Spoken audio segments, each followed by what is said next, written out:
All right, now it's starting, Dave. Oh, you fucker. Well, it takes a little while for it to load. All right, start the song again. That was beautiful. Start the song over again. That was perfect. Yeah. Keep it going. Well, now it's too late. No. No. It's never too late to hear your voice. Yeah. Fuck. It's a drink and draw broadcast. Fucking because Dan can't do it right. Technically, we should have Ben always do this because that was an abysmal failure. Yeah, I think You Ben, failed it. You were sorely missed. You son of a bitch. All right, forget the screens. I mean, every time we try to add production value to this show, it's a failure. It is I blame you. What's going on now? Your screen sharing like crazy. All right, hold on. Turning it out. This is a horror. Tommy, are you glad you came? There's already problems. Yeah, I'm trying to figure out how to log out. Huh? Joe Quesada conveniently cannot, he's having trouble logging on. Jeff is in a hotel room or a prison cell. We're not sure. It's a pretty nice prison cell. Yeah, well, I mean, do the crime, do the time. Yeah. I'm actually in Wisconsin at a convention, so I'm just taking this time out to do some drawing with you guys. Small convention. That's not the convention hall, though. No, I'm in my room. Okay. Yeah. Well, that's a whole nother type of convention. Usually involved prostitutes. Come on in for your free sketch. Yeah, drawings. Yeah, for where's everyone. Trixie showing up at your room? Did you at least give us a whole hour? Yeah. Jeff, surprisingly, and I know the people that are turning in, and there's like about 150 people watching right now already. Surprisingly, your connection at this hotel room and the sound is better than at your studio. Yeah, well, I mean, the Wi-Fi is way better than my house, and everything else is exactly the same. So maybe it was never my equipment, but my connection. Is it me, or does Tommy's like work shed or office look like that's where I've been watching Mindhunter, and there's always like somebody doing something dastardly, It's been art directed by David Fincher. Yeah, exactly. It's a smoke machine that you can't shut off there. Yeah. There's going to be a lot of like ladies' shoes. A lot of skin suits. Yeah.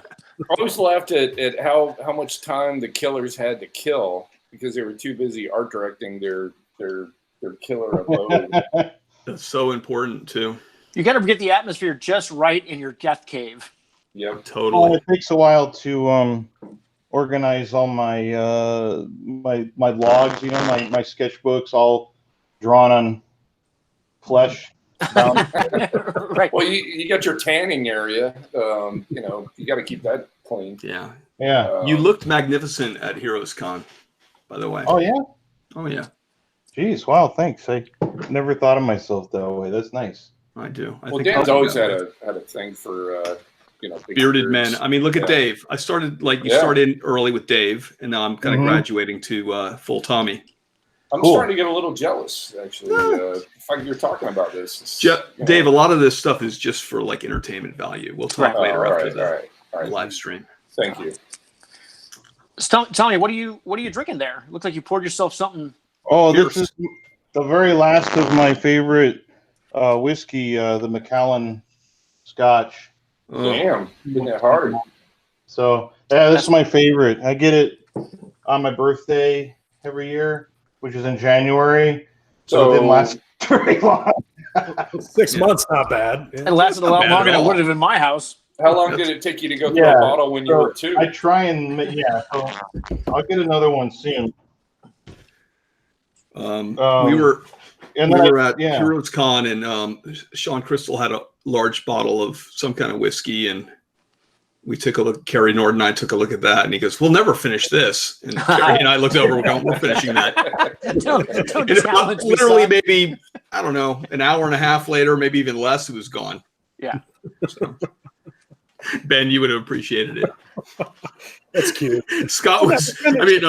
Sean Crystal was just like, "Huh? How did that happen?" I don't necessarily know if you should be bragging about that, but well, Tommy was also there. I think he put a sizable dent in it. Yeah, everyone's got to have a life skill. Sure. I'm getting texts from Mr. Crystal right now. Oh yeah, he said he's going to be chiming in, maybe. Excellent. So I wonder if Bendis is going to try to call in again. Hopefully, I mean he's supposed to come on, right? I think it's only if Joe is involved. I think he likes to terrorize Joe. Yeah. Joe is frantically trying to get involved. I don't think we officially introduced Tommy and all. Jeff, you wrote an essay on Tommy's career, starting like I haven't actually. I'm a big fan of Tommy's career, but I did not send you guys this. So I'll just talk to him about the stuff I want to talk to him about. You guys can ask him your own questions. But Ben, do you want to go ahead and do introductions? Like, you want to try and do the nice cup there? We do that. Yeah, 25 minutes later. Well, I'll start with the song again. Yeah. No. Okay. Ben, take it from the top. There's a wonderful song for you guys. One of these days, Dave will have it right on time. We'll be set. Dan will hit the button, and you'll hear the dulcet tones of Dave Johnson bring us in. But we have a special guest, Tommy Edwards, with us. Look at him. God, look Reverend Dave Johnson. Hello. The intrepid Jeff Johnson. Hi, everybody. With a new haircut. Look at that haircut. Looking good. And Elena's husband, Dan. Yeah. Yeah. Kostaki stick. Yeah. Hey guys, I made it. I'm here. And Joe. And Joe. On top. Joe Quesada. Oh, this is a whole different view of your studio we've never seen before. Wow. I noticed there's no guitar. It's the other side of the studio. I don't show you. I like that. Yeah. So this is your view. This is nice. I like it. Super nice. Yeah. This is I usually have the camera pointed the other way. Yeah. Well, I like this view better because I get to see all the it's a nice breeze going on there. Yeah. Yeah. Sunny day. The heat wave has not hit New York yet. What was that? I said the heat wave hasn't hit New York yet. No. Yeah, Weather here's great. Is that a doomsday clock we're looking at? That's the same clock I always have. Oh, I just moved it there. Guitar clock. And I can't tell if you've tricked me with the guitars again, but there's no guitars here, Dan. See, no, this is just this time because I'm tired of you. Yeah, enough guitar talk. Yeah. Too many guitar problems. Well, good news, Joe. I don't know if you're aware, but we have Tommy Lee joining us, and he's poured the remains of his Macallan. I am humbled in the presence of Tommy Lee. Oh, hi, Joe. Hey, man, how's it going? Good. So we finally have like a real artist, right? Not the Right. Yeah, and we're all a little bit.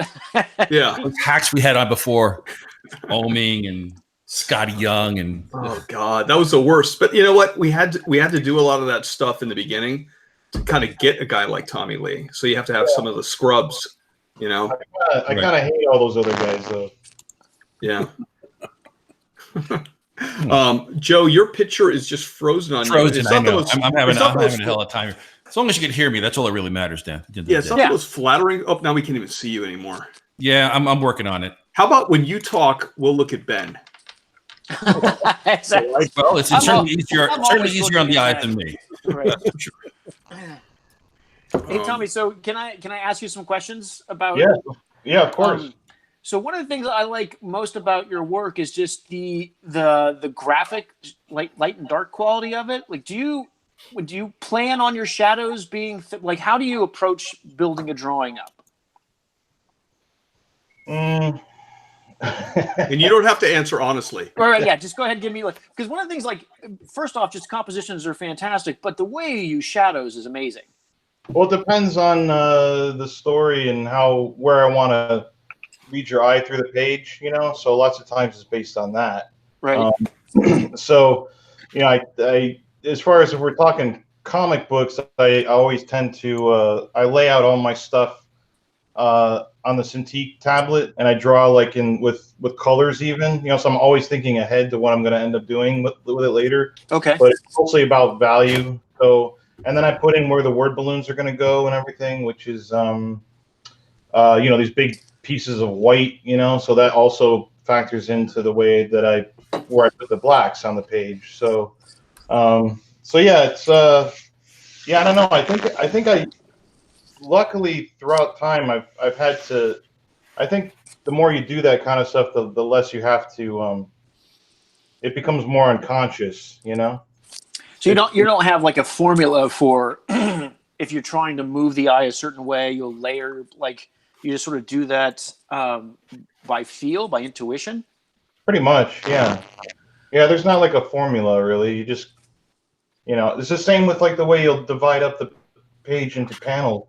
Sometimes there's 7 panels, sometimes there's 3, whatever, and it's kind of sometimes there could be two stacked on the right, or 3. There's just endless possibilities. So yeah, a lot of it is mostly it's what's telling the story the most. So there's a book I'm laying out right now that is has been really challenging for that, because there's a lot of dialogue and stuff, and it's right now I kind of mostly focused on the storytelling, and then once I get into actually drawing, then I'll worry about the what you're talking about, the values and the blacks and stuff. I got you. Do you take a lot of photo reference, or you pretty much draw stuff out of your head by now? Oh no, I use a lot of reference. I mean, it's both. I wish I could have reference for everything, but you can't. Right. So, but yeah, no, it's like this the book I'm doing right now is I'm doing a lot of Star Wars covers and stuff, and you obviously you can't make that crap up, but the book I'm doing now is a Umbrella Academy thing with Gerard Way. Cool. And, Scott Alley at Dark Horse, and we're doing a Christmas special thing, and it takes place. Some of it takes place at an arcade, so I'll have to research arcades. Some of it takes place in certain parts of town, so you're always, in the beginning at least, one of the characters I decided to have him live in a like mobile home park, so I go and I'll research that stuff. Nothing's faked ever. Well, you live in North Carolina, so it's probably not too far of a jump. Okay, Dave. All right now. Okay.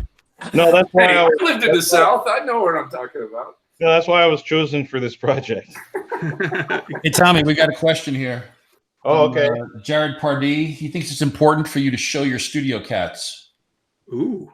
Oh, they don't come in the studio. I don't allow that. Oh, then why are they called studio cats? I don't know. Are they dangerous? What kind of cats are they? They're stupid.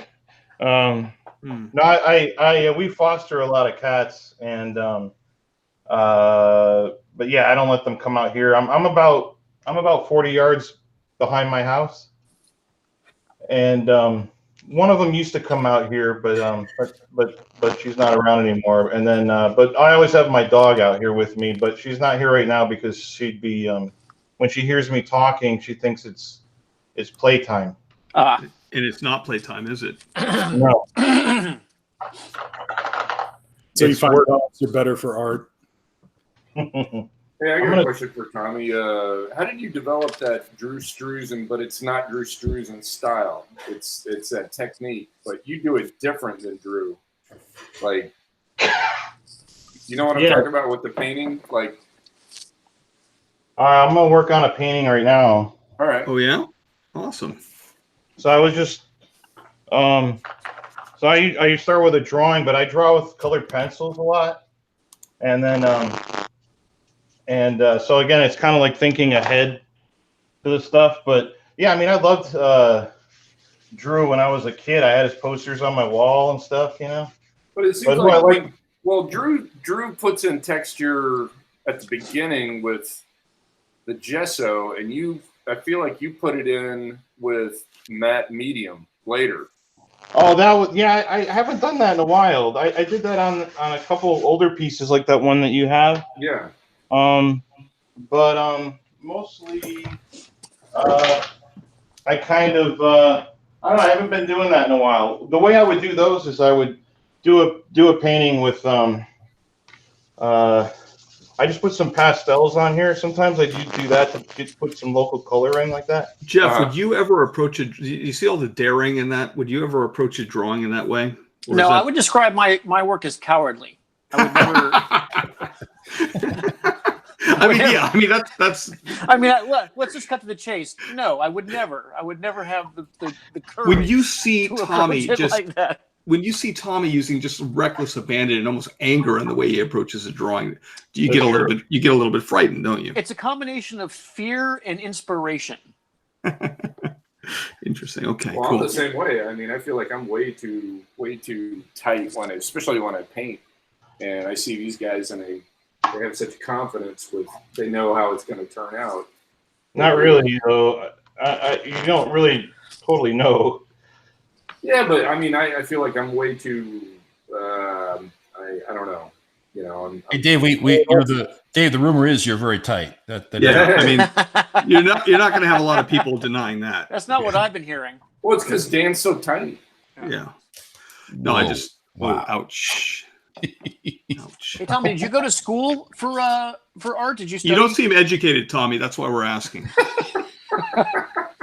My trailer park has a good school, according to Dave.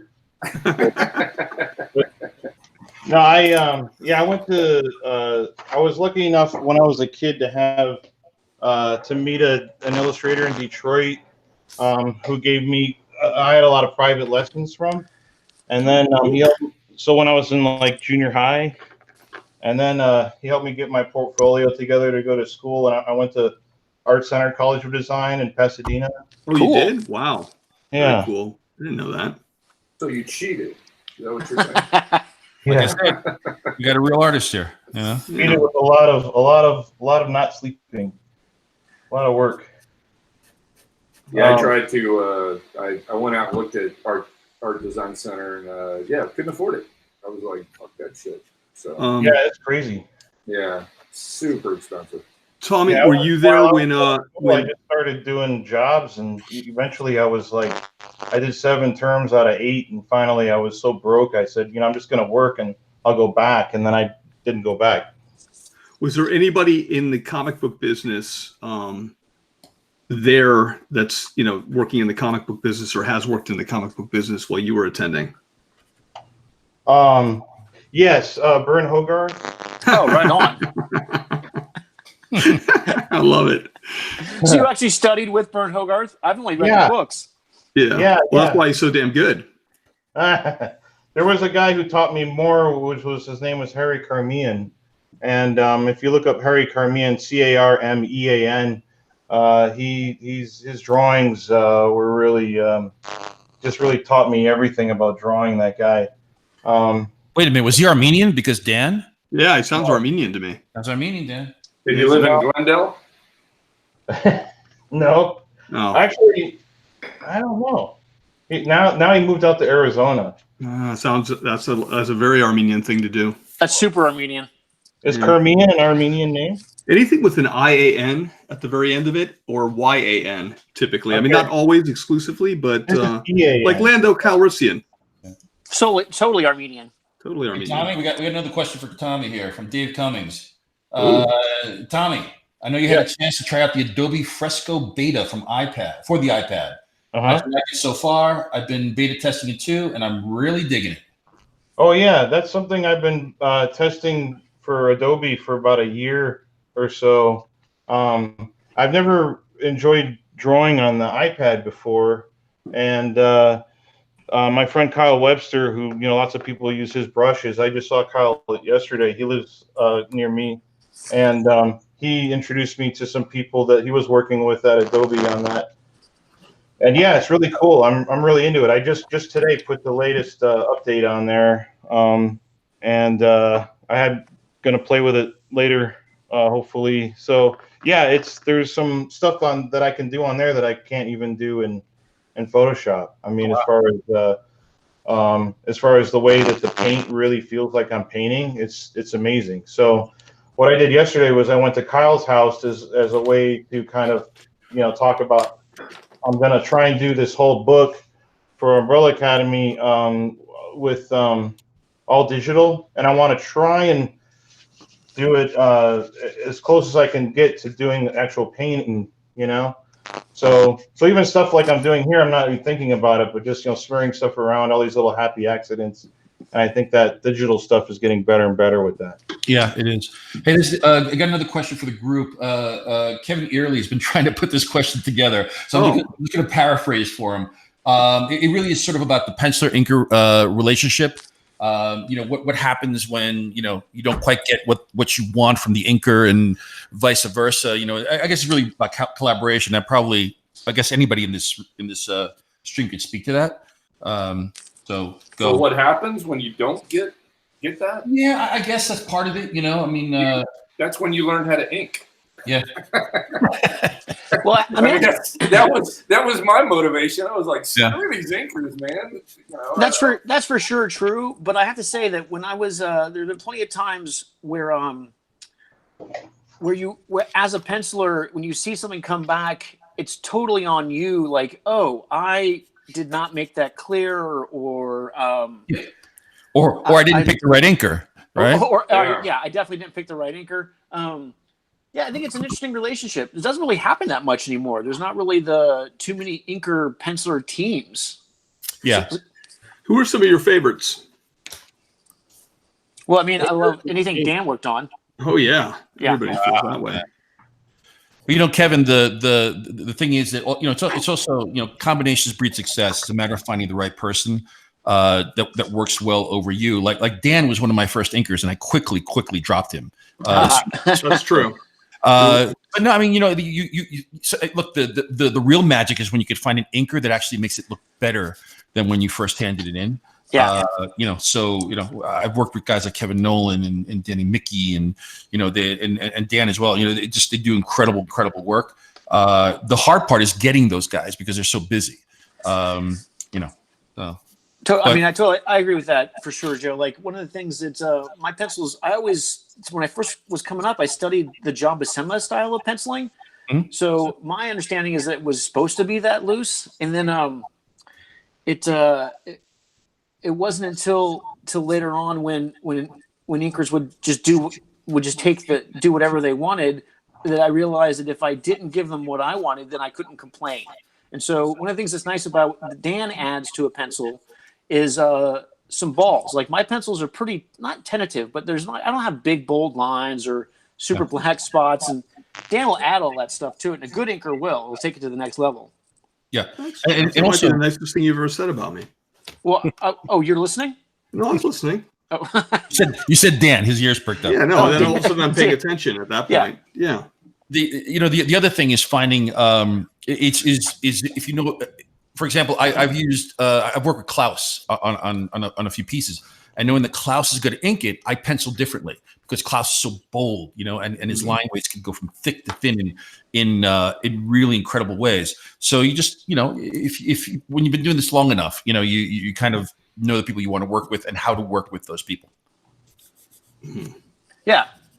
When I started, I didn't quite understand that whole kind of concept as well. Like, the pencil inks and, and most of the comic book artists that I really liked were creators that kind of tended to do it all themselves.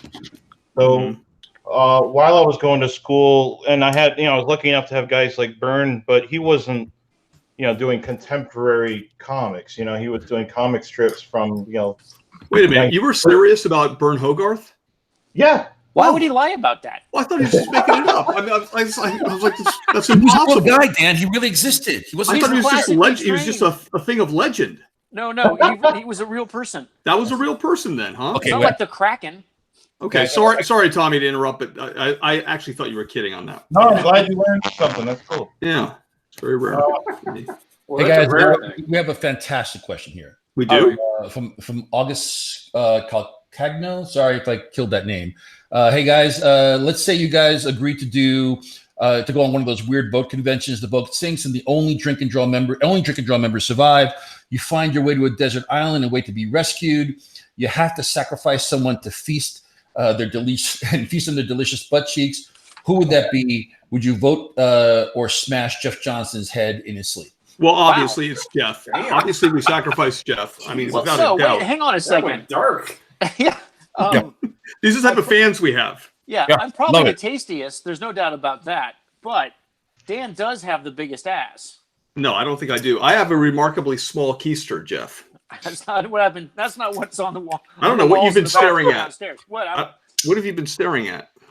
Dan, your ass is huge.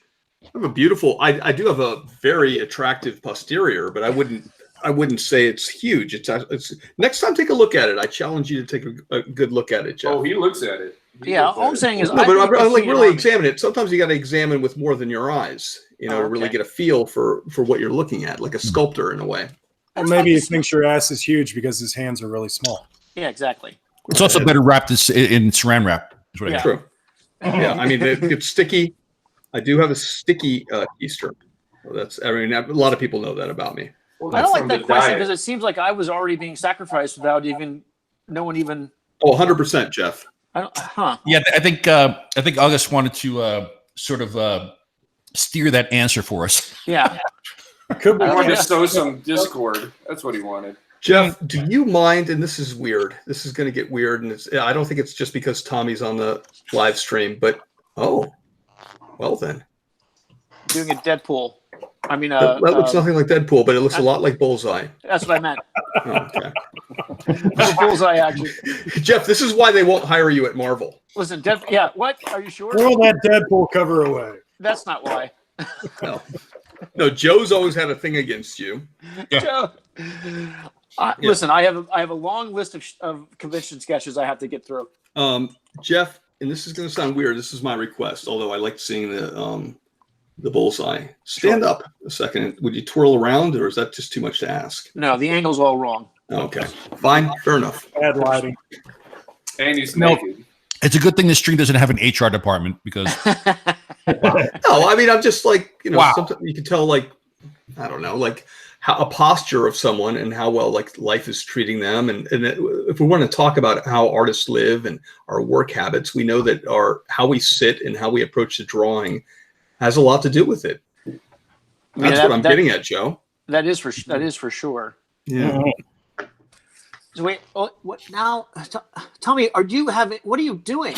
Yeah, what are you doing? It's throwing color on it. Is that allowed, Tommy? Well, I'm not sure what's the question. Impressed. Yeah, we're never sure what the question is with Jeff. Yeah, this show's already going off the rails. No, this is just I'm working on. I'm doing another comic. I'm doing is something I'm doing with Axel Alonso. Oh, yeah. Heard of him? And he's got his new thing he's doing, and I'm doing something with him, and I'm doing some character studies of how I want this character to look, so I can kind of figure out for myself, but also so that the publisher knows what the heck I'm going to be doing, and also they can eventually start using some of this stuff for promotion. So you've done a lot of comic book stuff, and you do a lot of concept work for movies too. Do you like going back and forth? Do you have a preference? Yeah. The older I get, the more and more I tend to enjoy the collaborative stuff. So I'm getting tired of being in my studio by myself so much. So I found that I'm enjoying more and more of the working with a team. So the last few years I've been doing more production design stuff and some writing and directing stuff and all this fun stuff that I really enjoy doing. And so hopefully, but then I'll be like, oh, really? I really wish I had some time to myself. So it's good to have a little bit of both. So you did everything on that Strata stuff. That was all you, right? Did you have a team on that? Yeah. Was it...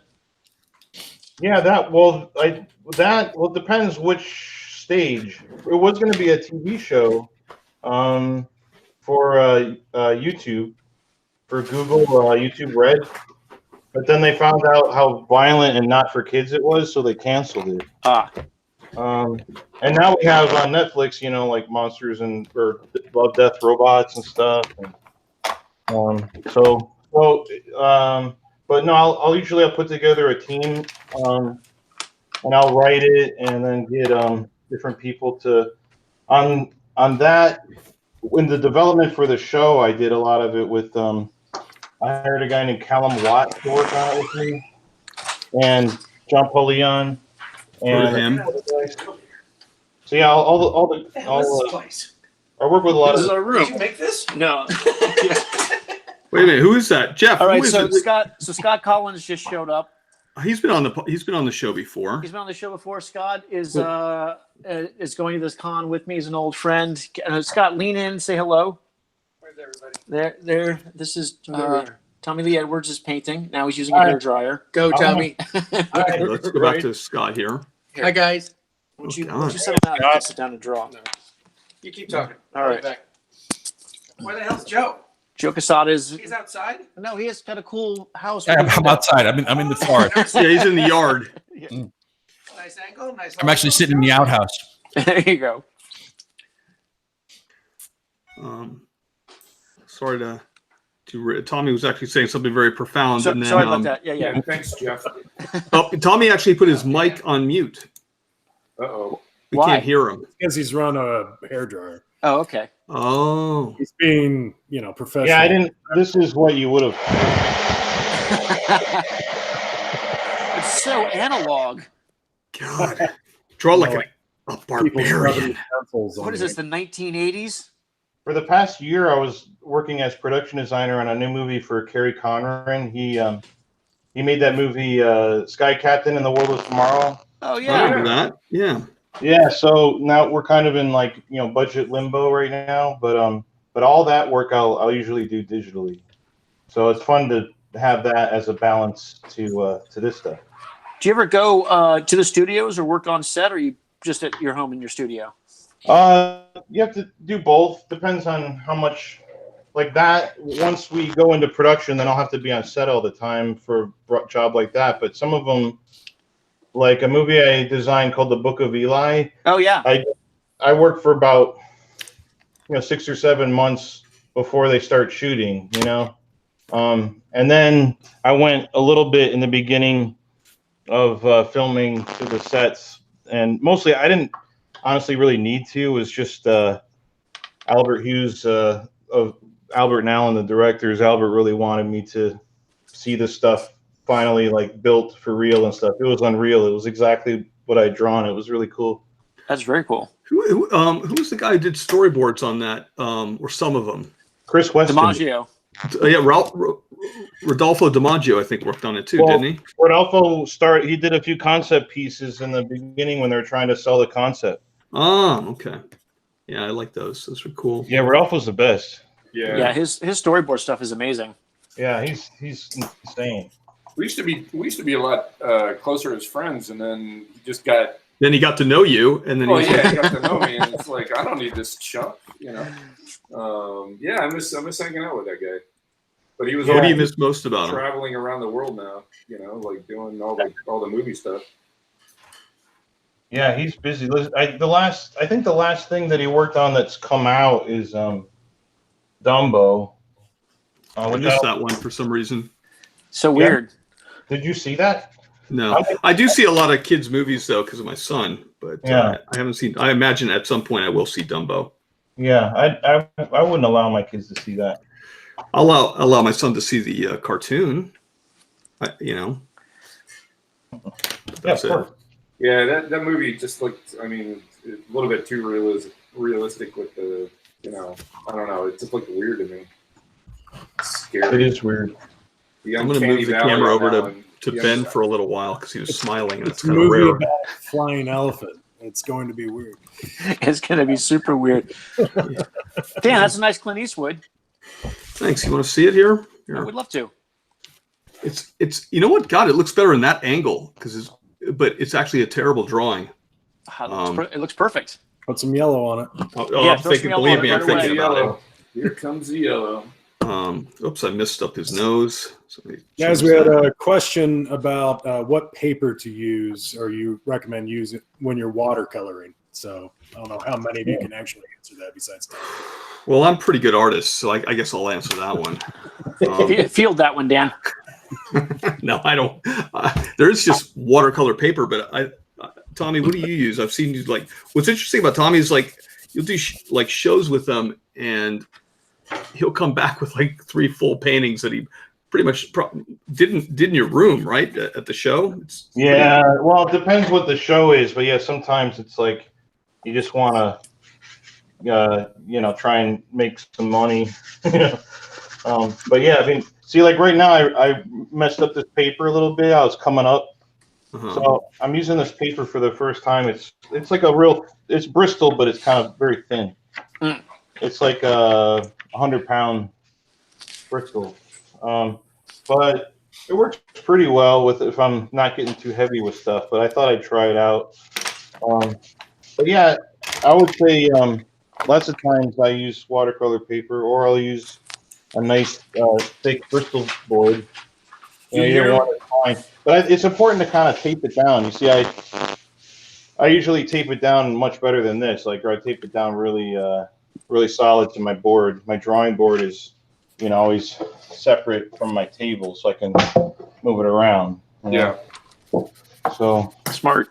Do you find the stuff in the pads is worse than the loose leaf? What are you trying to say, Dave? What are you trying to say? Well, I think I just said it. Oh, I don't know. I guess fair enough.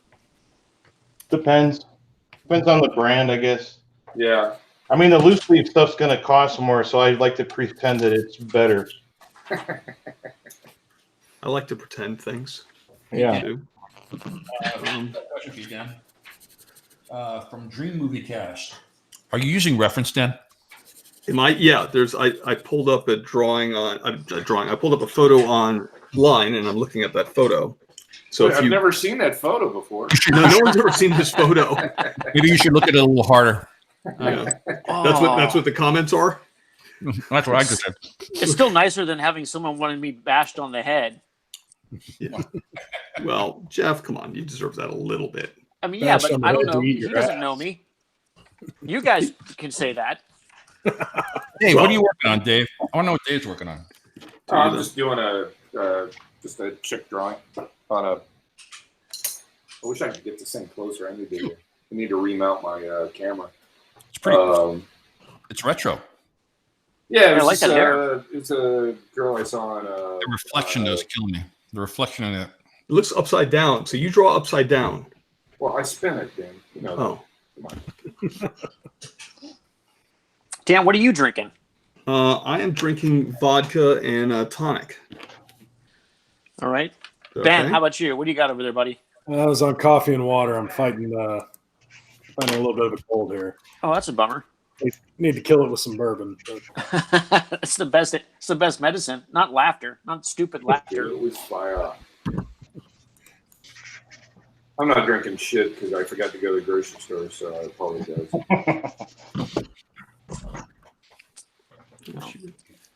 So I'm on to Stella. what happened to Scott? He's unpacking and whatnot. He just got off in the the plane. same room with you? Yeah, we're friends, Dan. human centipede. Yeah, I've been drawing. Uh-oh. What's that? Oh. Well, hold on. So that again. Can you show it again, Scott? Here, show it again, Scott. And you got to make sure you talk while you do it. Yeah. No, I got it. I got it locked on there. All right. I'm a bit of a. God, he's A so flash angry. drawing that Scott just did. Zoom. Oh, Zoom. Whatever. It's so weird. I've never seen Flash run before. That's Here's a crazy one. Here's another one. A happier Flash. Scott came prepared. Damn. Here's a Dr. Doom. Does look like Victor Von Doom. Nice. That's a nice one. Damn. Yeah. Holy crap. Here's my favorite of the bunch so far. Wow. Wow. It's a little scary. And Scott, these are all like pre-con sketches? No, actually, Zola is. Oh. There you go. So if Nice. you're going to come to a convention in Wisconsin, you can get a Scott Collins sketch. Expect that. Making some magic. Yeah. Nice. So, Tommy, what was your first comic book? Ugh. Well, I did one in high school actually. It got printed? Well, I printed it myself on the press. I made the plates, and I had a key to the high school, and I ran it on the press myself, and I sold 250 copies. Oh, that's a pretty good print run. That's not bad. It's better than a lot of books today. Yeah. So that was in '91, and then my first one I got paid to do was while I was going to school at art center. Somebody needed a comic artist to do this like horror thing. It was called System Shock. No one will have ever heard of it. It was like a horror sci-fi thing. It was terrible. And then while I was working on a lot of that stuff, I kind of was falling out of getting comics that much. I don't know. I kind of wasn't as into it as I used to be. And then, but one of my favorite artists was Howard Chaykin, and I hear. Yeah.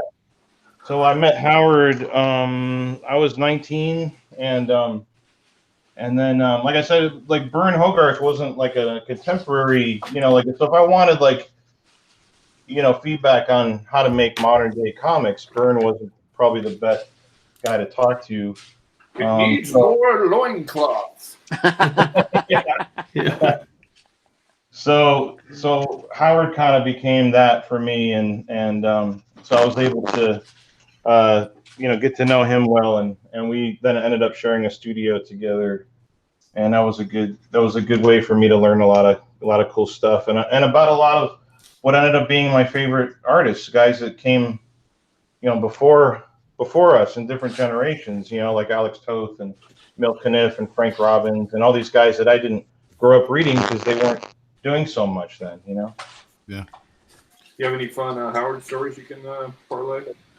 Well, he was really mean to me when I first met him, of course. Well, naturally. I think it's everybody's. And then he, I don't know, not really, but with Howard, kind of like. What changed his tune with you? Because it's usually something. I think giving him shit back. Uh-huh. That's always a good thing with Howard. When he called me on my, like the next week after we met, and I think I didn't erase. Remember that's when we had answer machines with tape. Yeah. Yeah. A long time ago. Yeah, I didn't erase that message for like months. I felt that way about a Kevin Nolan tweet one time. I was like, "Oh, I'm taking a photo of that and I'm saving that." Twitter? On Twitter, yeah. Wow. His account was hacked. Twitter, that's pretty recent then. Yeah, someone hacked his account and they said some nice things, and I was like, no, I just think it's cool that now finally, and was that like this year or what? It's probably this year, yeah. Yeah, well, it's good you finally are getting some recognition. Took a long time. It's been very patient. It's like one of those things where, what's that thing where you can do the call into the celebrity and they'll give you a call on your birthday? Cameo, or is it? Yeah, it's like Cameo. So I We still got to do that.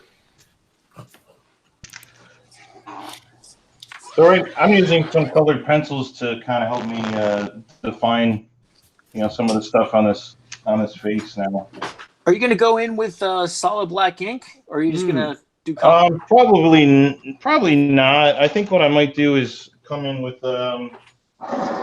Sometimes I will. Sometimes, like I'll come in at this stage. I might come in with some ink wash and do some of the darker tones. Or sometimes just some black wash, really watered down. But now I'm kind of coming in with shit. Now I got to put my glasses on. Now I'm coming in with just a black pencil to define some of the darks. You can see that at all, but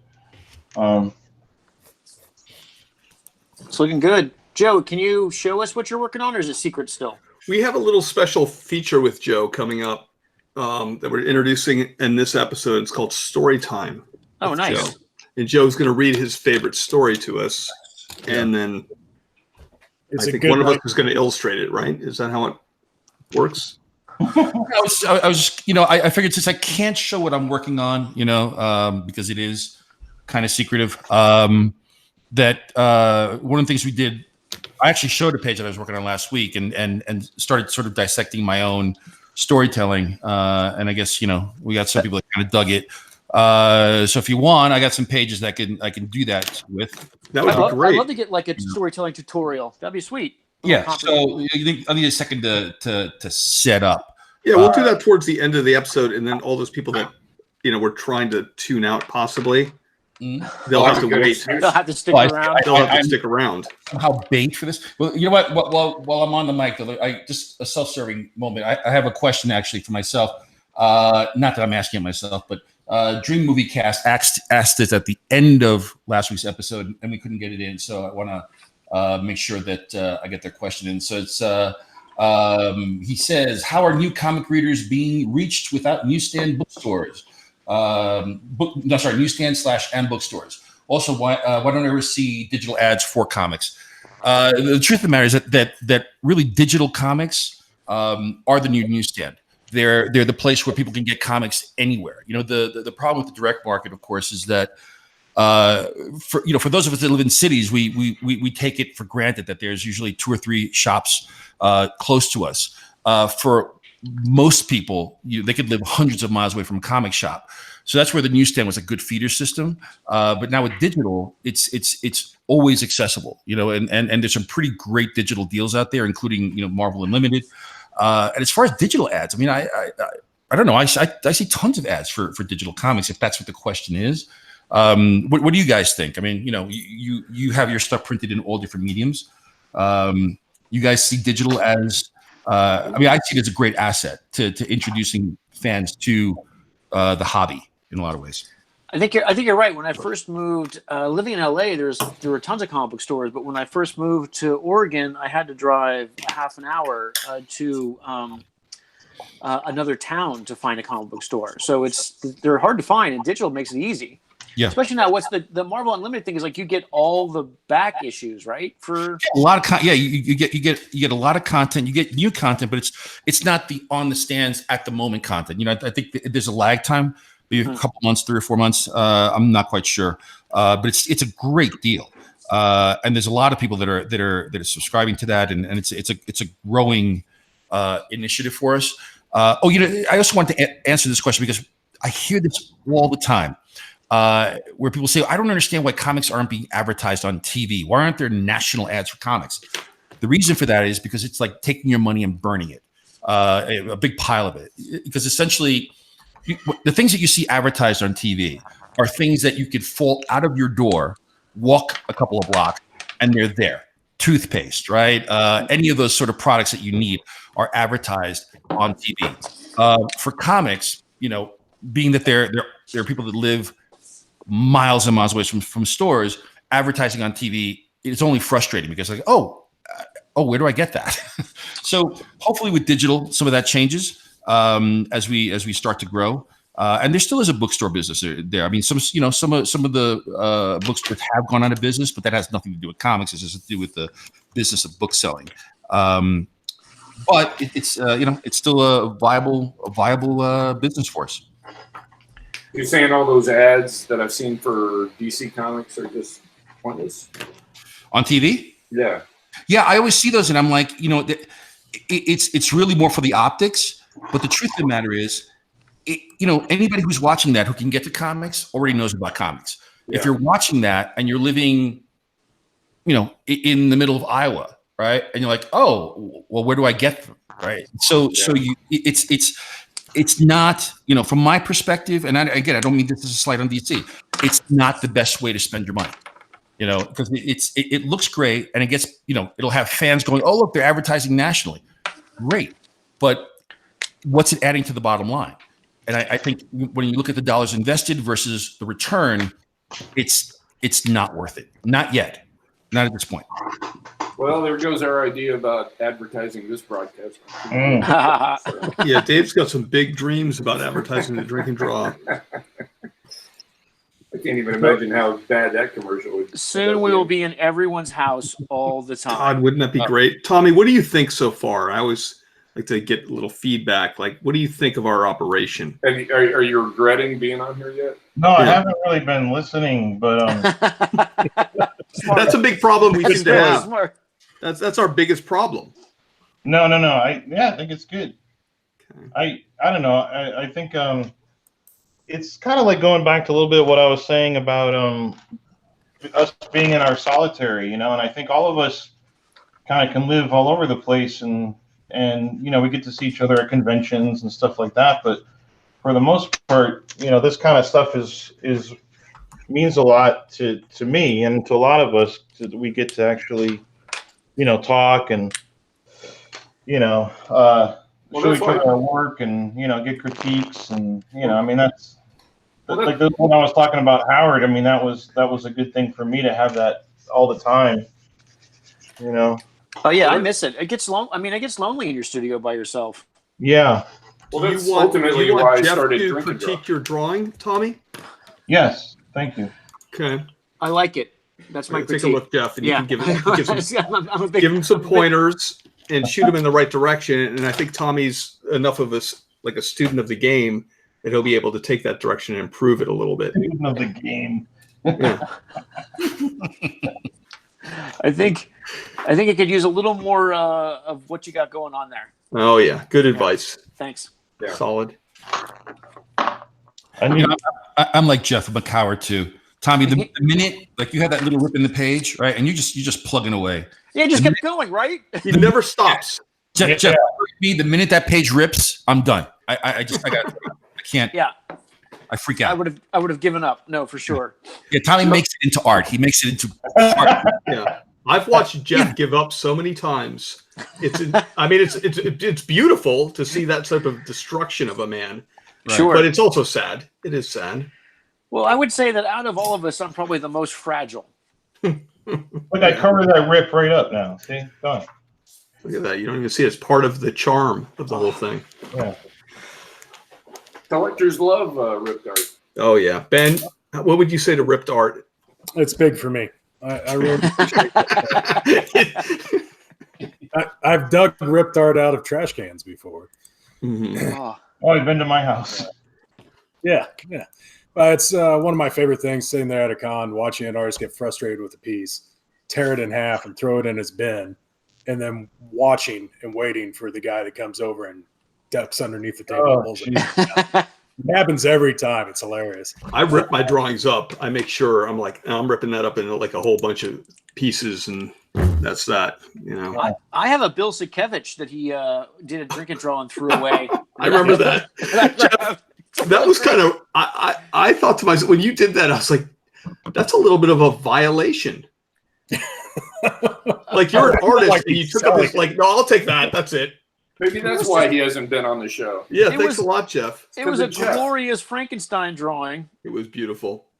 You're just mad that I got to it first, to be honest. Well, true. Like Jeff Darrow's tablecloth at a comic book convention. Right. Yeah.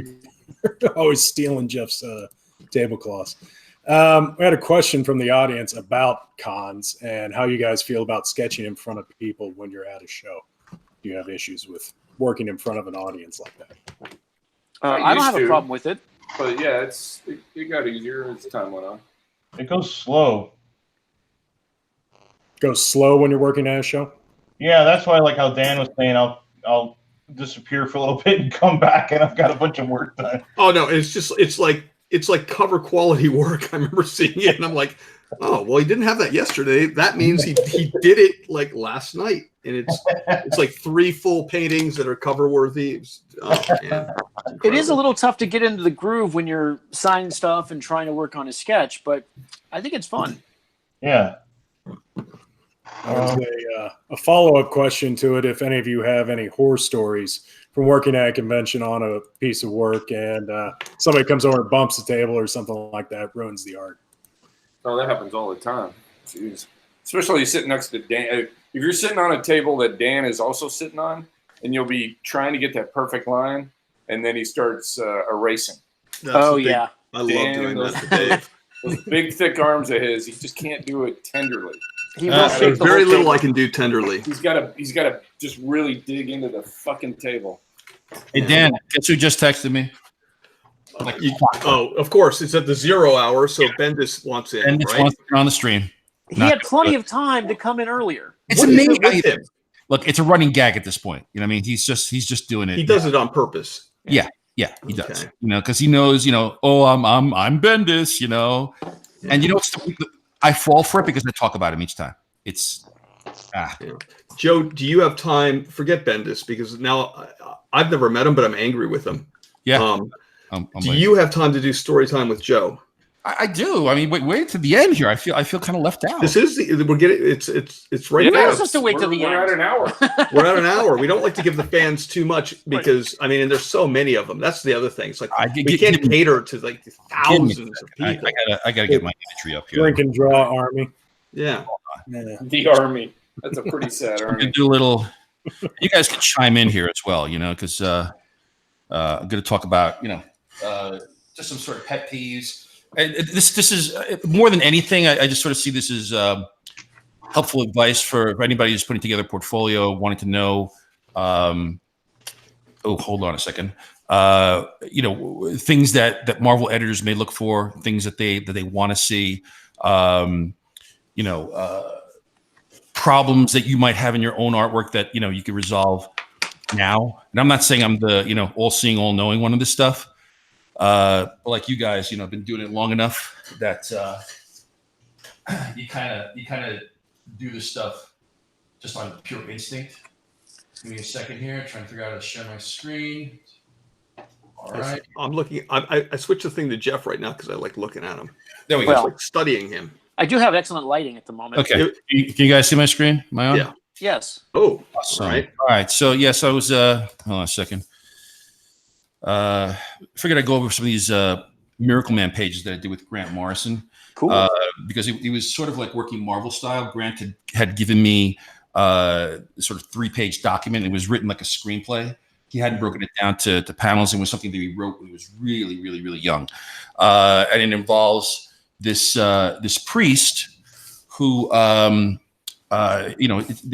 idea of here, of course, is that he's. Hold on a second. Still not ready for you guys. what's going on?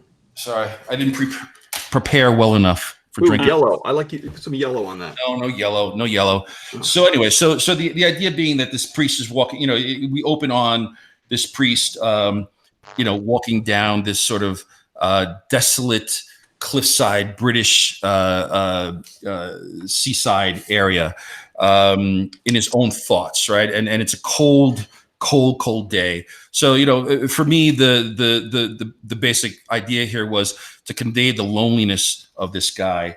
Why am I not getting color here? Oh, I know why, because I'm working in a black and white image. So too bad. All right, so we're here. Sorry. So keeping this guy small. You guys all know this thing. The idea here is to convey the loneliness, right? So I kept this figure as small as possible to give you sort of the expanse here of what was happening and that feeling of desolation in his world. The pigeons or the seagulls, sorry, here are basically sort of to draw your eye down to this guy. This lighthouse here, I put in strategically later on to sort of lock your eye into where we are in place and in time. One of the things that we all talk about is that is as comic book artists, I way too often see artists, even professionals, that they don't lay out a page. They just sort of say, well, I'm just going to start drawing the figure. I'm going to start drawing the figure way up here in the corner. And then it's suddenly the heads are cropped off here. And Tommy, tell me if you can relate to this stuff, right? And hands and wrists and things are just like all over the place because they didn't really lay the idea out first. And I'm also a very big proponent on left to right movement. We could talk about that more some other time when we're not down to the 11th hour here, Dan. Well, no, I mean, we could go on a little bit further. But I got places to go too. It's your schedule, Dan. It's mine. But here you see the lighthouse again, right? We're trying to lock this guy in, and the idea here is that I want to sort of guide our reader's eye. This is more of a sort of center type of layout because I want everything to sort of slow down for this moment with this priest here who's basically looking up at the skies and asking God a question. other thing to note here is that you'll see that there's a raindrop here, then a few more raindrops here, where I'm sort of trying to subconsciously indicate there is a coming storm. The bad guy. So can I ask a serious question? Yeah. So how much in this was in this document from Grant Morrison, or how much are you going, okay, this is a decision I'm making here regarding the rain. I want the rain to intensify as his pleas intensify. Yeah, that was all me. You know what I mean? So that was stuff that I was adding in. That's why I had so much fun working on this, because Grant left it very, very open. You know, even the priest dropping to his knees was just sort of drama that I added in. Even this sort of shot here of his foot in the water. This is just sort of break up the imagery a little bit. This is almost not only that, it's a priest. It's kind of like that John the Baptist moment, yes, like a baptism, and it's the baptismal, the impending storm. A lot of this stuff that's going on. As we then get to the next page here. Hold on. There we go. Oh, nice. Oh, that doesn't look real. That's impossible. That's impossible. That's our bad guy, right? So the other choice I made here was I decided to do this in a very European open style. And the only real solid black in the story is this guy, who, by the way, is based on Grant Morrison. Grant sent me a photograph of himself from like the 80s, where he was dressed in sort of Beatle attire and had a Beatle haircut. So this is actually Grant. And this text here probably was the thing that took me the longest in this entire story, just to sort of block this out and make it look right, because I'm stupid that way. It has a nice 60s feel to it, but it also looks like... That was the whole idea. The idea is, is 1966. Yeah, I saw that. So now you'll notice that the rain is coming down heavier, but also the rain is coming down right to left, as opposed to before we were left to right. That's for two reasons. Number one, you'll see as the camera switches back and forth between the priest and Johnny Bates here, it'll help us with the understanding exactly place and time where we are. But also, when you start moving things right to left, subconsciously our brains don't really connect with it that well, and you'll see even some of the greatest directors of all time use this right to left movement, which goes against the grain, as a way of indicating bad stuff is coming, a bad guy is coming, or sometimes you'll see the sort of evildoer moving in that direction. It's used for different types of effects, but it's all the kind of stuff that works subconsciously. I'm only going to do one more page because I'm rushed now, and I'm sure everybody else has got things to do. Dan, well, I know Jeff's kind of making you a little bit nervous with the constant pressure. I love this segment. Keep going. Yeah. So anyway, again, now we're back to the priest. Here's our rain coming left to right. Again, we've got this sort of center. Everything is sort of centered here. We're not really moving yet because, again, as an artist, when we read our scripts, we try to find the crescendo of that story, the place where we really want things to be big and explode. If you plan things out correctly, right? That's really the way to do it, is plan these stories out. That's what the pros do. So now again, here's a flashback. So I go back to that very first image of the priest, walking in the desolate, seaside. Only it's wintertime. Something explodes in the air, and I'm just keeping the camera static here. Now, here's where I employ really hard left to right movement. Left to right movement, especially when you want to indicate speed and action. So here's that moment of this sort of shooting star going across the sky. Color-wise, again, this is the thing where Richard Easenoff was going to handle this in color. So you'll see here how we go from those wow, to he's good. He doesn't suck. That's why he's my bitch. My French one. But anyway, and once again, there's the lighthouse again, just sort of ground you. And we're back to the storm. It's getting heavier and heavier. And let me stop. Actually, I'll do one more page and then we'll move on. Okay, here we go. So and also, I love the black cool in there. It's very Mobius in that sense, where that makes that guy pop for sure. Yeah. So that's the idea, right? Suddenly, this guy, our bad guy is finally here. He's finally arrived. Exceptional shoes. Yes. Well, Beetle boots, right? That's what Grant wanted. And the minute he's introduced, we got our rain falling in this direction. Here's our rain falling in this direction. Here's our rain falling in this direction. This guy means business. He does. And again, trying to get the reader, again, you guys know, we want the reader's eye to follow from here to this guy.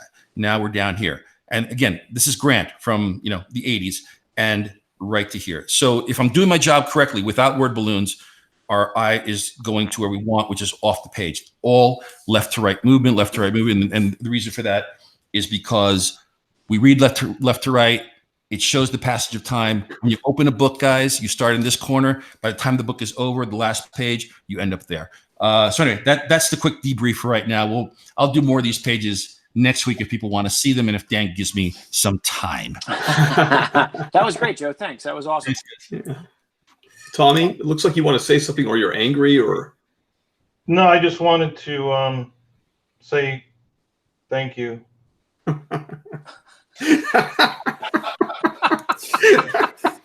What? See, it's so earnest. That was so sad. Thanks, guys. No, it really means a lot for me to be here with you guys. All right, I'm gonna trust that you're being sincere on some level. I am being sincere. That was great, Joe. I really like that. It's the Thanks, Tommy. Watching you talk about it is really helpful to see like where your head's at, why you're moving a certain way, and what angle you're choosing. It's it's good to hear you talk about it. Even that addition to like the decision with the rain for the different characters is very cool. I've never heard of that. You gotta go. Out, so I will. Bye, Joe. Thanks for everything, and we'll see. Joe. Are we doing Bye, next? Joe. Are we doing next July? Or are we doing? We're gonna go Wednesday instead of Thursday for next week because of 4th of July. Great. Tommy, It was awesome, man. Thank you. Yeah, thank you. It was awesome to see you. All right, be good, man. Take care, guys. Bye, Joe. Bye, Joe. Bye forever. Okay. Now we can talk about it. All right, I guess I'm gonna head out too. Here's my bullseye. Oh wow, Jeff, that came out great, dude. It's not quite done, but I'll have it done for the guy tomorrow. Nice. Tommy, it was great hanging out with you. The stuff. Can I see that drawing one last time before Sure. Let me let's see. Change. There you go. Cool. Can you? Yeah. Wow. I can't believe you did that in less than an hour. Pretty Jeez. I was trying to. Here we go. Let me move the camera closer. That looks awesome. Yeah. Tell me, no, look at that. You just started doing that. Oh, very cool. Right? Isn't that crazy? Yeah. So it's kind of Dan's jealous. He just licked his lips. Look at that. Look at all that color. And this, by the way, over here, he ripped the page and just kept going. He did that for Ben. Right. No, it's good to work fast with this stuff, you know. Oh, looks awesome. All right, guys, we gotta go do convention stuff. All right, go do convention stuff, Jeff. Get out of here. Tommy Lee was great. It was great hanging out with you. Dave, Dan, Ben, I will see you guys next time. Of course you will. All right, see you guys. Cheers, Jeff. Bye. Wow. So few of us now. Yeah. You see my studio? This is where I live. All right, let's check it out. Hold on. I'm going to focus it on you here. Is that somebody's severed hand? What was that you quickly breezed over there? There's a little...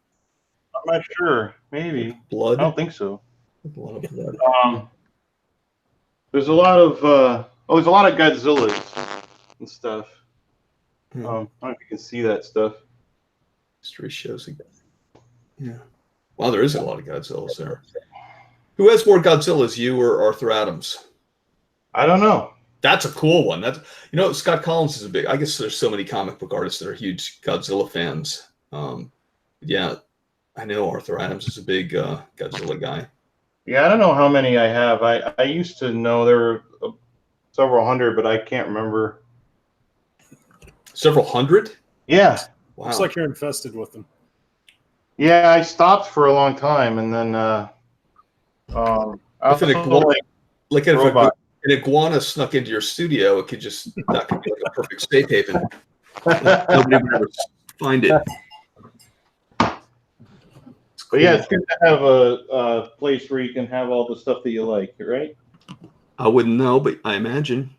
Yeah, this is where I do my God, this is a crazy wide angle on this thing. Great though. I mean, I like all the different workstations. Yeah, that's where I mostly do my digital stuff, and then sometimes if I'm working on a project like an animated thing, I'll have somebody work in the studio with me over here. Have you ever let Sean Crystal in your studio? Yeah, I did. We did a podcast in my studio. Oh, cool.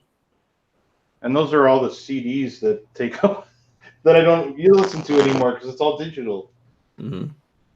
Upstairs, I have books and stuff. So is this studio outside your house? Yeah. So there's. Yeah. Oh, you said that. Sorry.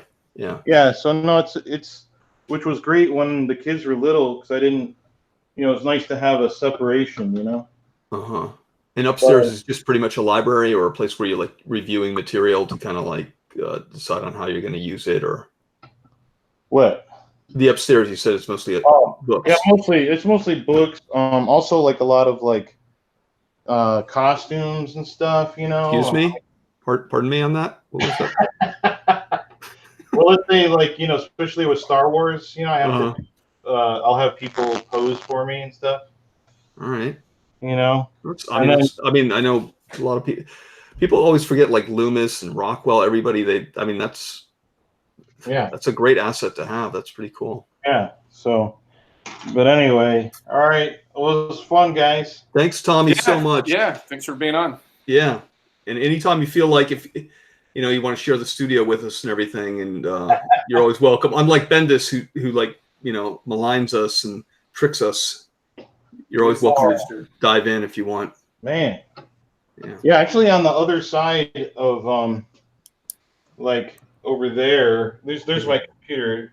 But right here there's a light table and stuff where I do my layouts and I print them out and then I ink on that light box over there. Oh wow. I got that light box from Sean Crystal, speaking of Mr. Crystal. Kind of him. And then I drilled it into the table. Jeez. So he can't take it back? Yeah, he'll never get that back. No, you got to do everything with a little bit of hate. Yeah. Well, that's our whole policy here. Well, cool, Tommy. Thanks very much. Thanks for everybody tuning in. Ben, do you want to sound off for us? Well, sure. Thanks for being with us, everyone. And we'll see you sometime next week. Maybe Wednesday. Maybe not. I don't know. This could be our last one, right? This could be. We could all be dead tomorrow or later tonight. Anything can happen in this world we live in. Some of us are already dead inside. So Jeff. Halfway there. Jeff. And some of our fans wish Jeff was dead. On a beach. Yeah.